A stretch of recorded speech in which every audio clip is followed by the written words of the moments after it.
Les grands formateurs en formation au Centre multifonctionnel de promotion des jeunes de référence de Yaoundé, Madagascar, du 19 au 23 avril 2021. Réunis autour d'un atelier national, ils ont également été outillés en insertion socio-économique ainsi que le business plan des projets dans le cadre du PTS Jeunes afin de satisfaire aux multiples attentes des bénéficiaires. Partage, n'est-ce pas, des expériences, de s'accorder sur la démarche, la méthodologie, donc d'optimiser en fait le dispositif qui est mis en place pour pouvoir mieux accompagner les jeunes dans leurs projets productifs. L'efficacité et l'efficience de ces groupes de travaux s'arriment à la plus-value des modules de formation permettant d'atteindre avec panache les objectifs macroéconomiques assignés au REAMOS INSEC PTS. Cet atelier permet pour nous de pouvoir s'outiller suffisamment et à la suite de cet atelier, nous pourrons descendre dans les régions et faire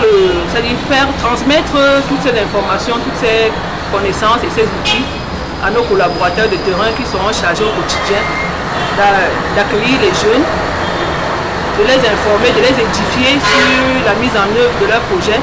La démarche particulière du MINJEC qui est originale, c'est celle qui porte sur le réarmement moral. Pourquoi? Parce que les outils de gestion sont connus, à la fois pour ceux qui ont des études, qui ont poussé les études, que pour ceux qui n'ont pas fréquenté. Les fonds sont disponibles, mais le plus important, c'est la gestion des challenges. Les jeunes doivent comprendre qu'il n'est pas facile d'entreprendre et qu'ils doivent avoir un moral fort, qu'ils doivent avoir un esprit suffisamment aguerri, mais également qu'ils doivent rester concentrés sur les idéaux nationaux et également être des entrepreneurs responsables. Au cours de cette activité, les représentants des ministères partenaires, les institutions financières et différents consultants ont poursuivi la session du comité de crédit national du plan triennal spécial jeune. Qu'un jeune bénéficie du financement du PTS Jeune, ce n'est pas une étape qui se fait ex nihilo. Il doit respecter un ensemble de procédures engagées jusqu'à son réarmement moral, civique et entrepreneurial avant de bénéficier des financements dont il demande. À travers cette formation, nous avons pu maîtriser l'ensemble des étapes qui aboutissent au financement effectif du jeune. Aussi, nous sommes, en tant que leader du Conseil national de la jeunesse, capables de relier l'information juste auprès de nos jeunes qui se plaignent. Vous savez, ils pilulent des écrits par les jeunes. Aujourd'hui, nous savons véritablement que pour bénéficier de ce financement du PTS Jeune, c'est le respect d'un ensemble de procédures qui ne commence pas au milieu, ne commence pas à la base et s'arrête, ou alors aboutit simplement au financement, mais commence depuis l'enregistrement du jeune au sein du CMPJ. Et donc, à travers les différents outils de formation qui ont été mis à notre disposition, les enseignements reçus, nous savons très effectivement comment nous y prendre, comment donner une réponse adéquate à un jeune. Lorsqu'il vient nous poser nos problèmes, nous savons très exactement à quel niveau il se situe. Et aujourd'hui, nous sommes fiers de dire que nous pouvons à notre niveau relayer la formation au niveau de nos pairs. Après la remise des attestations aux différents participants et experts, le secrétaire général du MINJEC a appelé les participants à beaucoup d'engagement, de travail, d'abnégation et à un sens élevé de responsabilité dans le transfert des savoirs acquis. Les acquis doivent être utilisés de manière transversale pour la mise en œuvre des missions assignées au ministère de la Jeunesse et de l'Éducation civique.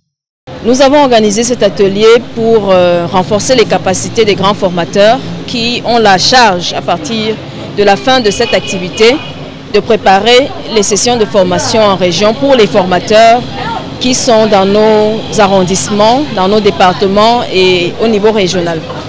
Pendant 5 jours de formation, nous avons reparcouru ensemble le dispositif d'accompagnement des jeunes au ministère de la Jeunesse et notamment pour le PTS Jeunes. Nous avons revu exactement comment est-ce que se fait le réarmement moral, civique et entrepreneurial. Nous avons intégré un nouveau dispositif qui est le réamorce en ligne. Nous avons également travaillé sur le modèle économique d'insertion des jeunes, sur le plan économique donc. Et puis nous avons travaillé sur des outils automatisés, des logiciels qui permettent de faciliter et d'accélérer le travail des encadreurs. Au terme de ces 5 jours, nous constatons que les résultats sont positifs. la plupart des participants disent, environ 80%, disent s'être approprié tout le processus qui leur a été expliqué. Nous sommes donc relativement, et on dira même plutôt satisfaits des résultats qui ont été atteints lors de cette session de 5 jours.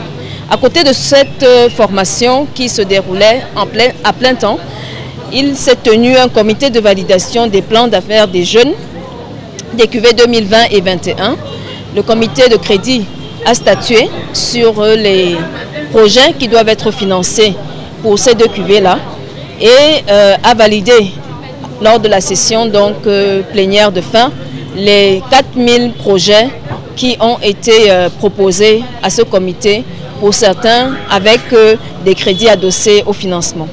C'est donc une semaine pleine qui se termine et qui a permis d'atteindre les objectifs qui étaient visés et pour lesquels nous partons satisfaits en nous disant qu'il n'y a que du meilleur à venir dans le cadre du PTS. Nous invitons la jeunesse camerounaise à croire à ce processus parce que beaucoup de professionnalisme est mis à l'œuvre pour qu'ils soient accompagnés par des personnes expérimentées et qu'ils aient toutes les chances de réussir en tant qu'entrepreneurs.